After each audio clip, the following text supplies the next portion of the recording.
நமசிவாயா.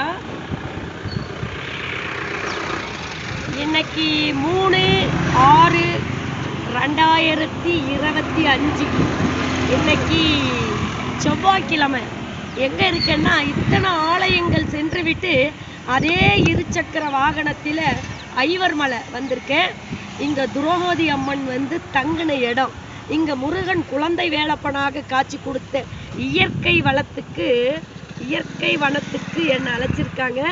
நான் வந்திருக்கேன். இதை நீங்களும் வீடியோவாக பாருங்க அன்பு ஆத்ம சொந்தங்களே. இந்த பிறவியிலே இது எனக்கு கிடைச்ச பாக்கியம் என்று தான் சொல்ல வேண்டும். எனக்கு வாழ்க்கை இல்லை என்கிற ஏக்கமோ கோபமோ அந்த மனஸ்தாபனம் கொஞ்சம் கூட கிடையாது. இயற்கைகளை ரசிக்கக்கூடிய ஒரு தருணத்தை எனக்காக உருவாக்கி கொடுத்துருக்காரு. அது மிகப்பெரிய பாக்கியம். அதுலேயும் பாருங்க, இது பழனி மலையிலிருந்து செல்லக்கூடிய வழி ஒரு 20 கிலோமீட்டர் ஐவர்மலை. இது வரைக்கும் நீங்களும் சரி, இதுக்கு முன்னாடி பார்த்தவங்களும் சரி, நீங்கள் நினைத்தாலும் வர முடியாத ஐவர்மலை. ஐவர்மலை என்பது பஞ்ச பாண்டவர்கள் தங்குற இடம்.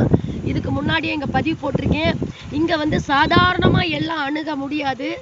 அந்த பிராச்சித்தம் உள்ளவர்கள் தான் இந்த ஆலயத்துக்கு வர முடியும். இங்கே துரோகோதி அம்மன் பஞ்ச பாண்டவர்களோட இருந்து தவம் பண்ண இடம்.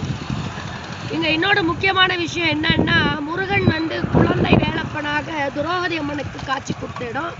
மற்றொன்று, நம்ம நடிகை குஷ்பு இருக்காங்க இல்லையா, அவங்களுடைய கணவர் சுந்தர் சியின் குலதெய்வம். ஐயா நமசிவாயா நமசிவாயா குலதெய்வம். இந்த ஆலயத்துக்கு மீண்டும் 1 வருஷத்துக்கு பிறகு என்ன அழைச்சிருக்காங்க. நான் வந்திருக்கேன். அதாவது இந்த எல்லையின்